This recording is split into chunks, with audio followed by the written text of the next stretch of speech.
Ada 4 cara bagi orang yang berhati keras bila hendak mengobatinya. Yang pertama, menghentikan diri dari kebiasaan-kebiasaan buruk dan beralih menuju majlis-majlis ilmu. Ya, seperti Bapak Ibu hadir insyaAllah ini, majlis ilmu, melunakkan hati kita guna mendengarkan nasihat dan peringatan, ancaman tentang neraka dan anjuran beramal saleh untuk masuk surga, dan hikmah-hikmah tentang kisah orang-orang saleh, karena semua itu dapat melunakkan hati dan menyembuhkannya dengan cepat. Hadir sekali majelis ilmu teman-teman, luar biasa efeknya. Bisa satu kisah, satu ayat, satu hadis mengubah hidup kita menjadi orang yang baik sampai kita meninggal. Itu luar biasa. Makanya jangan tinggalkan majelis ilmu. Buat simbol tidak ada hari tanpa ilmu. Gak bisa hadir di majelis, dengarkan. Alhamdulillah ceramah kami ini ada 100 ceramah per bulan teman-teman sekalian. Satu minggu bisa 25 judul ceramah kami sampaikan. Live di Instagram dan YouTube kalau lagi berhalangan, lagi di kantor. Ibu-ibu lagi masak di rumah, keluarganya, sampaikan. Ada ini Instagram, ada Facebook ini, ikutin. Dari pagi sampai malam, 3, 4 sampai 5 jadwal biasanya kami isi. Maka seminggu bisa 25, sebulan bisa 100 jadwal. Selalu review, selalu ikuti. Baik sekali manfaat. Tentu bukan cuma saya, siapa saja di antara para duat yang mungkin Allah mudahkan mereka punya ya, ilmu agama yang bisa disampaikan dengan ikhlas sesuai dengan wahyu Al-Quran dan Sunnah, panduan para sahabat ridwanullahi alaihim, sehingga bisa menyentuh. Dan majelis ilmu yang luar biasa itu menyentuh ya. Karena targetnya bukan untuk dipuji, targetnya supaya bagaimana orang sadar dan jadi amal jariah. Saya dulu di sini saya targetkan Bapak Ibu jadi amal jariah buat saya. Mengamalkan, selesai, saya dapat amal jariah. Itu targetnya. Bukan yang lain. Apa gunanya pujian orang? Untuk dikatakan ceramahnya bagus, ustadznya bagus, kecil sekali itu. Terlalu rendah. Tinggalkan keluarga, tinggalkan istri, tinggalkan anak, tinggalkan apa yang saya bisa bersantai di rumah hanya untuk dipuji oleh orang. Bodoh benar. Semoga Allah jauhkan. Niat kita bukan begitu. Majelis ilmu itu penting sekali. Apalagi majelis ilmu yang betul-betul baik. Niatnya mau menyampaikan kepada manusia hukum Allah, dengan berharap itu justru membantu si penyampai untuk mendapatkan derajat tinggi di surga. Maka itu besar sekali buat dia dan buat orang yang mendengarkan. Saran beliau, orang yang hatinya keras, yang pertama majelis ilmu. Yang kedua, mengingat mati, yakni seringkali mengingat suatu pemutus segala kelezatan, pemisah jamaah, kelompok, dan penyebab anak-anak menjadi yatim, sebagaimana diterangkan pada pembahasan yang lalu. Dikisahkan bahwa seorang wanita mengadu kepada Aisyah radhiyallahu anha tentang kekerasan hatinya. Maka nasihat Aisyah Ummul Mukminin radhiyallahu anha, sering-seringlah mengingat mati, niscaya hatimu akan lunak. Wanita itu melaksanakan nasihat tersebut sehingga hatinya benar-benar lunak. Akhirnya dia datang lagi untuk menyampaikan terima kasihnya kepada Aisyah radhiyallahu anha. Bahkan para ulama mengingat mati itu mengatakan mengingat mati itu bisa mencegah dari kemaksiatan, melunakkan hati yang keras, menghilangkan rasa bangga terhadap dunia, dan meringankan rasa derita dalam musibah-musibah di dunia. Nabi SAW pernah membuat kotak, pulang dari masjid habis sholat pakai tongkat beliau, buat kotak besar, anggaplah seperti meja ini. Lalu Nabi SAW mengatakan, ini kotak kehidupan manusia. Artinya ada batas hidup dia. Lalu beliau garis dari bawah, lurus melewatin, memotong garis kotak itu, terus sampai lewatin garis yang di atasnya, melewatin. Kata beliau sallallahu alaihi wasallam, apa ini perumpamaan yang sangat luar biasa. Ini angan-angan manusia melampaui garis hidupnya. Semuanya mau dikejar, gitu kan. Lalu Nabi SAW menarik dengan keras. Tadi itu cuma di garis biasa, ini enggak, dengan keras sampai beberapa tanah terbongkar. Beliau tarik dari sisi kanannya, kena garis kotak itu, kemudian memotong garis yang panjang tadi. Tapi beliau tidak lanjutkan sampai ke ujung, cuma di sisi saja. Dan tanahnya banyak bongkar, kata Nabi SAW. Dan ini kematian yang akan memutus angan-angannya. Habis ceritanya. Berapa banyak teman-teman sekalian keluar mandi rapi, pakai motor yang bagus, mobil yang bagus, mungkin dia nggak nabrak orang, dia ditabrak oleh orang, matilah. Orang hanya mengenang, oh si fulan, ya sudah. Oh ini dulu bajunya, oh itu celananya, oh itu sepatunya, oh itu mobilnya, oh itu rumahnya. Dan itu tidak akan berjalan lama teman-teman sekalian. nggak akan bertahan lama. Mungkin ayah kakek kita atau kakek kita dulu sudah tidak ada rumahnya, mana rumahnya? Begitu juga kita nanti. Rumah yang kita beli, lama-lama dibagi warisan, lama-lama dibeli orang lain, lama-lama begini dan begitu, ayo sampai habis. Dunia begitu, hanya kenangan. Ya akan bersama kita amal yang selalu teman-teman lalaikan. Sholatnya malas, tunda-tunda, asal jadi saja, tidak khusyuk, malas, tidak mau zikir pagi sore, tidak mau baca Al-Quran, tidak mau hadir di majelis ilmu. Ini sampai kapan mau lalai-lalai terusin? Ya. Yang ketiga, menyaksikan orang yang akan meninggal dunia. Kalau ada kesempatan, ini juga di poin kedua ini pernah ada seorang salafus saleh teman-teman. Beliau selalu menggali liang lahat di belakang rumahnya dan masuk ke situ. Masuk ke dalam, duduk sebelum tidur malam. Itu saja berapa menit, kemudian beliau masuk kembali lagi ke tidur di kamarnya. Gara-gara itu gak pernah tinggalin sholat tahajud. Gara-gara itu dia masuk liang lahatnya sendiri. Itu luar biasa. Ya. Saya pernah adakan pelatihan teman-teman sekalian di Makassar waktu itu. Di Jakarta juga berapa kali pernah saya adakan pelatihan itu. Di masjid saya bicara masalah kematian kurang lebih 2 jam. Masalah kematian, huru haranya, segala macam hadis-hadisnya, proses kematian orang beriman, proses kematian orang fasik, orang kafir, segala macam. Setelah itu saya minta panitianya, tolong panitia galikan liang lahat di sebelah masjid, lubang saja 1 kali 2 meter. Kebetulan waktu itu masjidnya memang ada tanah. Ya, kayak ini kan mungkin padat dengan bangunan ya, tapi itu tanah ada. Saya minta geranda jenazah disiapin, saya minta kain kafan dengan seluruh perlengkapan jenazah juga disiapin. Habis selesai ceramah saya bilang, Bapak Ibu, ada kebetulan untuk di masjid yang saya tablik akbar, di lantai 2 ada perempuan akhwatnya, ada panitia akhwat. Sudah saya sampaikan sebelumnya ada pelatihan ini. Lalu saya bilang, Bapak Ibu kita akan coba ya, pelatihan menjadi jenazah 5 menit. Ada yang mau ikut? Ada satu bapak berdiri. Saya Ustaz, baik. Bapak nanti naik di sini ada meja mungkin 2 kali dari ini ya, lebih besar dari ini. Di situ ditaruh kain kafannya oleh panitia. Saya bilang bapak nanti naik ke atas meja ya. Ini kain kafan akan saya bungkus, akan kami bungkus badannya bapak. Tapi saya minta satu. Kalau bapak sudah baik, tutup matanya, renungi bapak sudah meninggal. Seakan-akan sudah mati. Anggap kalau sudah mati lah. Renungi seperti itu. Bisa Ustaz, baik. Nanti apapun yang saya ucapkan bapak renungi. Baik Ustaz, naiklah dia. Begitu naik, baring, orang semua saksikan waktu itu. Ditutup, begitu subhanallah saya bilang tutup matanya Pak. Dan renungi sekarang, anggap bapak meninggal dunia. Pada saat panitia meletakkan kain kafan pertama kali sentuh pipinya bapak itu, nangis dia. Ditutup mata, dia bayangkan dia mati, ditempel di pipinya, dia nangis. Kemudian ditutuplah, diikat sampai kakinya, diikat bagian perutnya, tangannya pun kami letakkan di atas dadah gitu kan, kiri di bawah dan kanan di atas. Lalu saya bilang, Pak, sekarang teman-teman panitia sedang membungkus jenazahnya bapak, badannya bapak ini. Bapak bahkan tidak bisa protes kepada panitia, jangan tangan kiri di bawah, tangan kanan aja, nggak bisa, ikut semuanya. Diikat kah, dilepas pakaiannya kah, semuanya sama. Bapak dengar di masjid ini, apapun hiruk-hiruknya, ada orang ngomong, ada orang ketawa, ada orang nangis. Kebetulan itu ada orang nangis di masjid, gara-gara lihat kejadian tersebut. Maka anggap itu di rumah bapak pada saat bapak meninggal dunia. Tapi bapak nggak bisa protes, jangan ketawa, jangan nangis, jangan ngobrol, nggak bisa. Cuma bisa dengar. Sekarang Pak, renungi dan bayangkan semua tidak terkecuali, peluang amal saleh yang bapak sia-siakan. Kesempatan sedekah nggak mau sedekah, kesempatan sholat duha nggak mau, sholat malam nggak mau, ke masjid nggak mau, puasa nggak mau, nggak mau, semua nggak mau. Dan bapak butuh dengan pahala itu. Sekarang nyeselnya luar biasa karena nggak bisa perbaiki lagi.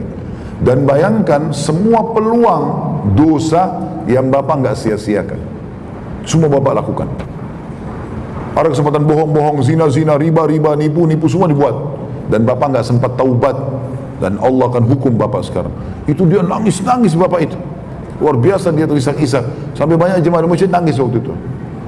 Selesai saya bilang, Pak, jenazahnya bapak kami akan angkat sekarang di geranda jenazah. Taruh di geranda. Resapi Pak. Tubuh bapak tersentuh geranda ini resapi. Dan bayangkan bentuknya. Ya. Naiklah. Kemudian saya bilang sekarang kami akan bawa bapak ke liang lahat. Kebetulan di sebelah kanan masjid waktu itu. Jalanlah. Begitu jalan saya bilang pakai mic, saya kembali ikut. Pak, Ini detik-detik terakhir bapak bersama kami. Renungi itu. Jalan sampai ke sebelah masjid, liang lahatnya saya sendiri turun. Saya buatin gumpalan tanah, lalu saya taruh di situ. Kemudian saya suruh turun. Ayo kita turunkan. Bapak jangan buka mata. Turun. Kemudian turunlah. Saya ikut pada saat itu, saya turun dan diletakkan menghadap kiblat, gitu ya. Seperti ke liang lahat apa adanya. Setelah itu saya bilang semua panitia keluar, tutup pakai kain, jadi gelap. Terus saya bilang, Pak, sekarang buka matanya. Kami sudah tidak ada di dalam liang lahat itu. Dia sendiri bapak itu. Renungi, inilah tempatnya bapak sekarang. 1 kali 2 meter. Rumahnya bapak yang mewah, mobilnya yang mewah, keluarganya segala macam sudah nggak ada. Sekarang bapak sendiri. Sebentar lagi kami akan tutup kuburan ini dan bapak akan ditanya oleh malaikat tentang pertanyaan yang bisa menentukan bapak selamat atau tidak di akhirat. Sudah selesai, saya diamin mungkin sekitar setengah menit. Bilang, baik Pak, sekarang kami akan keluarkan bapak. Kita tidak tutup tentunya dengan tanah, kemudian dibuka kain tersebut, kita keluarkan, bantu dia. Itu tuh dia keluar dari liang lahat, teman-teman sekalian, sempoyongan bapak ini.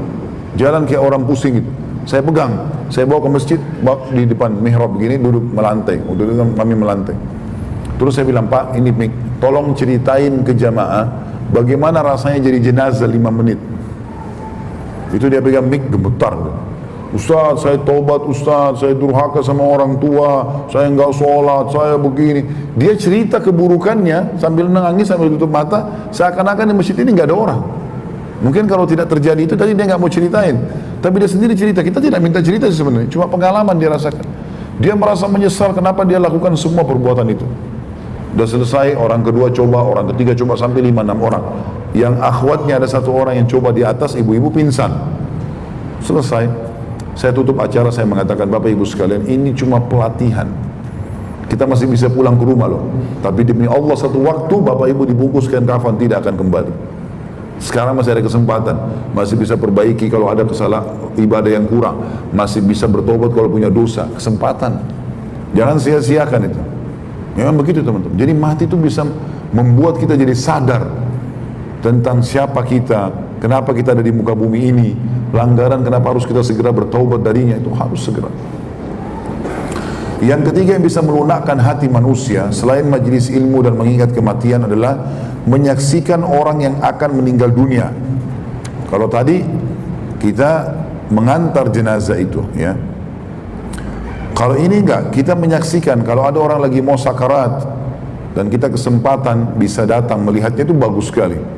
Nah, dikatakan menyaksikan orang yang akan meninggal dunia, memperhatikan orang mati dan menyaksikannya ketika sedang sakarat, serta mengamati perubahan raut muka dan tubuhnya setelah benar-benar mati. Semua itu akan dapat memutus kerinduan hawa nafsu kepada kelezatan-kelezatan yang dapat melindungi dan dapat melindungi hati serta mengusir kesenangan-kesenangan amarahnya.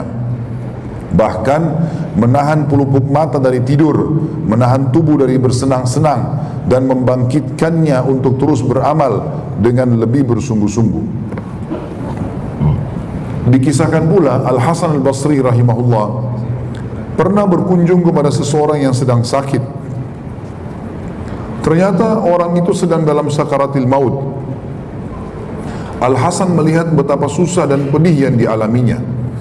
Maka dia pun pulang ke rumah dengan perubahan roman muka, tidak seperti ketika berangkat. Keluarganya menyapa, ingin makan, semoga Allah merahmatimu. Maka dia mengatakan, hai keluargaku, jawab Al-Hasan, kalian sajalah yang makan dan aku dan minum. Demi Allah baru saja aku melihat kematian yang untuknya aku berbuat selama ini, sampai aku mengalaminya sendiri kelak. Hasan Basri ini teman-teman dikenal dengan orang yang suka sekali mengingatkan kematian. Selalu setiap hari bahasanya, ingatlah mati, apalah, nasihatnya masalah itu selalu. Di antaranya beliau pernah ngantar jenazah, ada 1 anak muda di sebelahnya. Hasan Basri sambil menasihati, sambil jalan sambil berzikir, berzikir apalah ya, subhanallah, alhamdulillah, la ilaha illallah, Allahu akbar, seterusnya begitu ya, berzikir. Maka pada saat dia lagi berzikir, anak muda ini tanya, ya, kenapa anda berzikir? Hai imam ini kayak kita kiai, kenapa anda berzikir? Lagi ngantar jenazah, apakah ada perintahnya gitu kan? Maka kata Hasan Basri, wahai anak muda, berzikirlah. Ini bukan karena ngantar jenazahnya berzikir, tapi berzikirlah kamu. Kenapa? Karena yang sedang kita antar ini sudah tidak bisa berzikir. Maka ini nasihat. Dan seandainya kalau dia bisa hidup sekarang, dia akan berzikir. Hasan Basri selalu mengingatkan orang tentang masalah seperti itu. Dan dia memang selalu menjadikan sebagai pelajaran dalam hidupnya. Di antaranya tadi, masalah dia pernah habis antar jenazah, dia sendiri menunda makan dan minumnya karena khawatir dan merasa prihatin dengan amal-amal yang sudah dia kerjakan.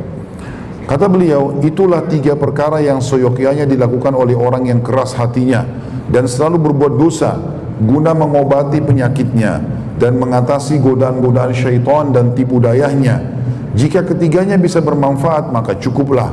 Tapi jika terasa berat, berarti kekerasan hatinya telah parah dan dorongan-dorongan dosa sudah kuat membelenggu. Kalau memang demikian, maka perlu memperhatikan nasihat selanjutnya. Kalau tadi 3 hal ini, hadir majelis ilmu sudah bisa lunak hatinya, atau dia mengingat kematian, dia bayangkan kalau orang mati atau dia mati, sudah cukup. Ataupun dia mengingat orang yang sedang sakarat, gitu kan? Maka ini sudah cukup bagi dia, alhamdulillah. Kalau tidak, masih juga dia merasa, kenapa kok saya masih malas sholat ya? Maka kata beliau, dilengkapkan dengan yang keempat, yaitu menziarahi kubur orang-orang yang sudah meninggal dunia. Akan dapat memberinya apa-apa yang tidak bisa diberikan oleh obat yang pertama, kedua, dan ketiga tersebut di atas. Oleh karena itulah, maka Nabi SAW bersabda, berziarah kuburlah kamu semua, karena ziarah kubur dapat mengingatkan mati dan akhirat, serta menjadikan zuhud terhadap dunia. Hal itu karena obat yang pertama hanya berupa mendengar dengan telinga, kalau majelis ilmu. Yang kedua hanya berupa pemberitahuan kepada hati kemana manusia akan kembali. Adapun yang ketiga berfungsi sebagai ancaman dan peringatan ketika menyaksikan secara langsung orang yang akan meninggal. Dan begitu pula dengan menziarahi kubur kaum muslimin yang telah meninggal, berarti melihat dengan mata kepala. Maka kedua obat yang terakhir ini lebih efektif daripada pertama dan kedua. Tentu kalau orang bisa menggabungkan semua jauh lebih baik, ya. Bukan berarti orang ziarah kubur cukup lalu tinggalkan majelis ilmu, tidak begitu. Tapi maksudnya adalah yang paling efektif adalah masalah ziarah kubur tadi. Dan dalam hal ini Nabi SAW bersabda dalam hadis yang diriwayatkan oleh Ibnu Abbas radhiyallahu anhuma, "Laisal khabaru kal muayanah." Berita tidaklah seperti hal melihat dengan mata kepala. Kendatipun demikian, mengambil pelajaran dengan cara menyaksikan keadaan orang yang akan meninggal dunia tidak bisa dilakukan setiap saat. Bahkan peristiwa kematian itu sering tidak bertepatan waktunya dengan orang yang ingin mengobati hati, maka tidak bisa dilakukan kapan saja. Berbeda dengan ziarah kubur, adapun cara ini bisa dilakukan kapan saja secara lebih cepat, dan manfaat yang bisa diambil darinya pun lebih layak dan nyata. Maka bagi orang yang berniat ziarah kubur, hendaklah melaksanakan tata caranya yang benar dan menghadirkan hatinya dikala masuk ke pelatarannya. Jadi bukan sekedar berputar-putar mengelilingi nisan-nisan belaka, karena seperti itu bisa juga dilakukan oleh binatang ternak. Wa na'udzubillah. Orang yang berziarah kubur itu terlebih dahulu berniat untuk memperoleh ridha Allah, karena itu perintah, memperbaiki kerusakan hatinya atau memberi manfaat kepada si mayit dengan bacaan Al-Quran yang dibaca di sisinya. Hal itu akan diterangkan lebih lanjut nanti insyaAllah. Perlu diperhatikan juga, hendaklah menghindari berjalan di atas kuburan atau duduk di atasnya ketika masuk ke kuburan, dan lepaslah sandal sebagaimana diajarkan dalam beberapa hadis. Tak lupa juga ucapkan salam, lalu berbicaralah kepada ahli kubur seolah-olah berbicara kepada orang-orang yang masih hidup, yakni mengucapkan assalamualaikum dara qaumin mu'minin, yang artinya salam sejahtera atas kalian semua wahai penghuni negeri orang-orang yang beriman. Ini tentu diriwayatkan oleh Imam Muslim hadis ini. Demikianlah salam kepada ahli kubur yang pernah diucapkan oleh Nabi SAW, yang diucapkan dengan menyebut kata dar atau negeri ataupun rumah. Sedangkan dimaksud oleh para penghuninya, sedang yang dimaksud adalah para penghuninya sebenarnya, orang-orang yang ada di kuburan itu. Maka dari itu beliau menyapa dengan ungkapan huruf kaf dan mim menjadi kum, ya. Assalamualaikum dara qaumin mu'minin. Kata ganti untuk berakal, yang berakal. Ketika orang Arab bisa menyebut nama tempat, sedang yang disebut ialah penghuninya. Kadang-kadang orang Arab menyebutkan nama sebuah tempat, tapi yang dimaksud adalah penghuninya. Misal, saya telah mendatangi, ya, Saudi, Indonesia, maksudnya telah menemui penghuninya, ya, atau duduknya. Apabila penziarah melewati kuburan mayit yang dia kenal, maka terlebih dahulu mengucapkan salam juga dengan ucapan assalamu alaika atau alaika assalam. Dalam kaitan ini At-Tirmidzi juga, Imam Tirmidzi telah meriwayatkan dalam kitabnya Jami' bahwasanya ada seseorang laki-laki menemui Nabi SAW dan mengucapkan assalam alaika assalam. Maka Nabi SAW menegur mengatakan la taqul alaika assalam fa inna alaika assalamu tahiyatul mayyit. Jangan kamu mengatakan alaikassalam, karena alaikassalam maksudnya untukmu keselamatan adalah penghormatan untuk mayit. Hadis ini tentu sahih, diriwayatkan oleh Tirmidzi nomor 7402. Itu dari sini teman-teman sekalian kita bisa ambil sebuah kesimpulan dulu dalam paragraf ini ya. Kalau yang dimaksud dengan beliau adalah orang kalau ziarah kubur harus ambil pelajaran, bukan hanya sekedar meramaikan, bukan hanya sekedar untuk mau ngetes ya, atau sekedar hanya sekedar melihat lokasi tersebut, atau bahkan ada orang menjadikan sebagai tempat untuk rekreasi, atau karena tidak enak sama temannya dan kerabatnya. Enggak, memang dia datang sana untuk mencari ridhonya Allah, karena ziarah kubur adalah sunnah Nabi alaihi salatu wassalam ya, sunnah Nabi alaihi salatu wassalam. Maka tentu saja ya, harusnya dia memahami masalah itu. Kemudian ada adab-adabnya, dalam hadis disebutkan lebih baik kalau kita membuka sandal, gitu kan. Ini sunnah Nabi SAW. Tapi kalau orang melihat memang misalnya becek, nggak bisa, ya, atau mungkin ada jalan khusus dibuat pakai paving block sekarang, jadi tidak menginjak-injak kuburan tersebut, maka itu juga sebagian ulama mengatakan tidak ada masalah. Tapi kalau dia mau buka adalah sunnah Nabi SAW. Kemudian juga termasuk tidak mengangkat suara, tidak menduduki kuburan, ya, tidak menginjaknya. Ini termasuk bagian dari sunnah Nabi SAW. Kata beliau, janganlah kalian duduk ya dan sholat di atas kuburan. Ini dilarang oleh Nabi SAW. Juga dalam hadis, kalau siapa yang mensolati jenazah dapat dapat seperti pahala satu gunung, dan siapa yang mengantar jenazah sampai selesai dimakamkan, dia berada di sekitar itu bertunggu, maka dapat 1 gunung lagi pahala. Berarti memang kita disuruh untuk datang tenang, mengambil pelajaran sampai selesai pemakaman, dikasihlah pahala sempurna dalam masalah ziarah kubur itu. Kata beliau, dan ini juga termasuk tadi ya, ada disebutkan kita mengucapkan salam. Di antara sunnah Nabi SAW mengatakan assalamualaikum dara qaumin mu'minin, keselamatan bagi kalian wahai penghuni negeri orang-orang beriman. Dalam riwayat ditambah antumus sabiqun wa nahnu insyaallah bikum lahiqun, kalian telah mendahului kami dan kami akan menyusul kalian. Ghafarallahu mustaqdimina minkum wal mustakhirina minna, semoga Allah memaafkan orang-orang yang telah mendahului di antara kalian dan akan menyusul di antara kami. Ada juga banyak lafaz, tentunya ada assalamualaikum ahli kubur, ada banyak lafaz-lafaz yang kita diucapkan atau mengucapkan tersebut. Tapi di antara sunnah Nabi SAW mengatakan alaikassalam kalau memang satu orang, untukmu keselamatan ya, maka ada pernah sahabat mengatakan ya Rasulullah alaikassalam ya, jadi bukan assalamualaikum tapi alaikassalam. Maka Nabi SAW, jangan kau bilang alaikassalam karena itu salam untuk orang-orang yang sudah meninggal dunia. Peziarah hendaknya berhadapan dengan wajah si mayit pada kubur yang diziarahinya, seperti halnya ketika berbicara dengannya semasa masih hidup. Ketika masih hidup berbicara dengan sopan dengannya ialah dengan berhadapan muka, maka demikian pula di sini.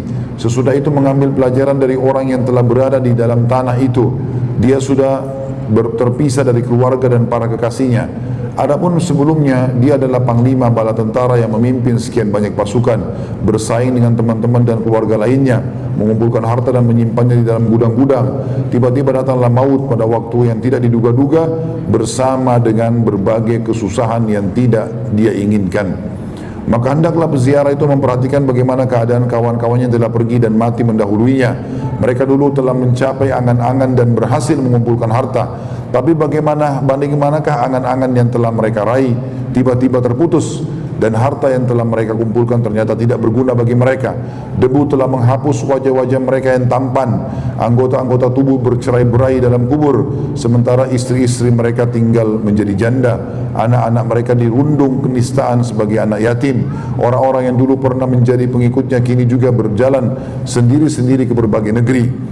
Peziarah itu hendaklah ingat pula bahwa orang-orang yang telah mati itu semasa hidupnya di dunia sering memuaskan hajat mereka, getol sekali untuk memperoleh apa saja yang mereka inginkan, dan tergiur untuk melakukannya dengan berbagai cara.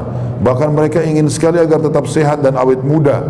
Maka selanjutnya peziarah harus melihat dan menyadari bahwa seperti itu juga yang terjadi pada dirinya. Permainan, foya-foya dan kelengahan terhadap kematian dan kehancuran cepat lagi mengenaskan ini menimpa dirinya juga. Padahal semua yang hidup bernasib sama, yaitu pasti mati. Maka dari itu hendaklah peziarah menghadirkan hatinya.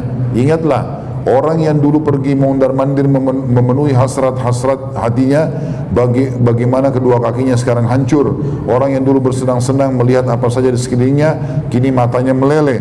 Orang yang dulu tajam perkataannya bagi pedang terhunus, dengan kepandaian bicaranya kini lidahnya beku dimakan ulat. Orang yang dulu bisa tertawa menikmati hidupnya yang mewah, kini tanah telah merusak gigi-giginya. Perhatikanlah, kata beliau, tempat dan kondisi yang akan dialami peziarah pun sama seperti orang yang berada dalam kubur itu. Maksudnya ini semua renungan-renungan yang dia harus lakukan pada saat dia sedang ziarah kubur. Paragraf terakhir tentunya, dan kita tutup dengan ini, dengan mengingat dan mengambil pelajaran seperti inilah maka akan hilang segala kecemburuan dunia, lalu siap sepenuhnya untuk melakukan amal-amal ukhrawi. Selanjutnya peziarah itu akan bersikap zuhud terhadap dunia dan siap siaga untuk mematuhi Allah Subhanahu wa taala, pemimpinnya, ya, Allah Subhanahu wa taala pemimpinnya, maksudnya Allah yang akan menjadi pembimbingnya. Dengan demikian hatinya menjadi lunak dan anggota-anggota tubuhnya menjadi khusyuk. Ya. Ini tentu pelajaran yang kita ambil pada pagi ini teman-teman sekalian, dan saya akan bahas insyaAllah selanjutnya. Dan insyaAllah bahasan kita akan coba terus maksimal menyampaikan dengan contoh-contoh supaya kita bisa menyelesaikan buku ini dan Allah mengikhlaskan niat kita. Dan saya mohon maaf, memang saya perlu sampaikan kepada teman-teman, dalam ceramah-ceramah kami meminta untuk tidak ada rekaman selain tim kami. Itu bukan karena melarang teman-teman merekam, sama sekali tidak, bukan itu maksudnya. Jadi ceramah-ceramah ini setelah kami shooting, kami akan bawa ke studio tempat kami, lalu diedit, diperbaikin, diedit, mungkin ada yang salah, ada yang keliru, lalu kami akan upload kembali. Setelah diupload di web resmi, ambil teman-teman sekalian, silakan ambil, sebarkan, gitu kan. Jadi nggak perlu antum juga hibur shooting, ngambil lagi, pasang logo lagi, untuk apa semua itu? Kan cukup, yang penting niatnya baik untuk ibadah, dapat pahala, silahkan, gitu. Dan banyak sekali ceramah kami disalahgunakan gara-gara itu. Jadi ambil ceramah, kemudian di-upload sendiri di Instagramnya, di Facebooknya, di mana-mana, terus diambil sama orang lain, dipotong-potonglah ceramah itu, lalu kemudian dibuatlah judul yang menggelitik, yang akhirnya kesannya salah. Kadang-kadang saya ceramah 2 jam lebih, dipotong cuma tinggal 2 menit, tinggal 1,5 menit, tinggal 3 menit, lalu kemudian, nah ini lihat nih, ini begini nih, ini begini nih. Jadi umat jadi terganggu, tidak ikutin ceramah yang lengkap, cuma ambil yang kecil potongan itu. Dan akhirnya jadi banyak menjamur, bukannya jadi manfaat malah jadi mudarat, gitu kan. Supaya tidak ada kesalahpahaman. Bukan kami mau mendominasi, tapi alhamdulillah ada donatur yang masya Allah, jazakallah khair. Setiap ada kamera baru keluar, selalu kita dikasih sama dia untuk dakwah. Jadi kamera yang dipakai ini bukan kamera biasa, kamera yang sudah canggih sekali, yang sangat bagus. Begitu keluar edisi baru sudah dikasih, di shooting supaya terang, bagus. Itu tujuannya. Antum juga enak ambil dari web resmi, sudah diedit, sudah rapi, tinggal disebarkan, silahkan. Kan itu lebih baik ya, daripada repot-repot harus pegang, capek, susah. Kan itu tujuannya. Dan demi Allah teman-teman, tidak ada maksud untuk mendominasi, karena memang ini masalah. Kemarin waktu ceramah-ceramah saya cukup banyak yang dipotong-potong, yang disalahgunakan, akhirnya kesannya ini aliran sesat lah, apalah segala macam. Padahal ceramah 2 jam lebih, dipotong yang sedikit kalimat yang bisa membuat orang bingung. Itulah ini. Untuk diluruskan ini kita harus hubungi satu persatu loh. Kan banyak sekali. Bagaimana cara? Ini akhi yang antum shooting itu hari, tolong ambil sini, kasih ke kami diedit. Kan jadi repot ini. Maka mohon pengertiannya dan kerjasamanya teman-teman sekalian. Ini insya Allah tujuannya baik, tidak ada tujuan yang lain. Dan saya mengatakan, kami izinkan untuk menyebarluaskan ceramah ini, tapi jangan dikomersialkan. Kalau mau komersial cari yang lain teman-teman sekalian, jangan diceramah, biarkan aja. Gitu kan? Allahu a'lam, ini yang kami katakan. Subhanakallahumma bihamdika, asyhadu an la ilaha illa anta astaghfiruka wa atubu ilaik. Wassalamualaikum warahmatullahi wabarakatuh.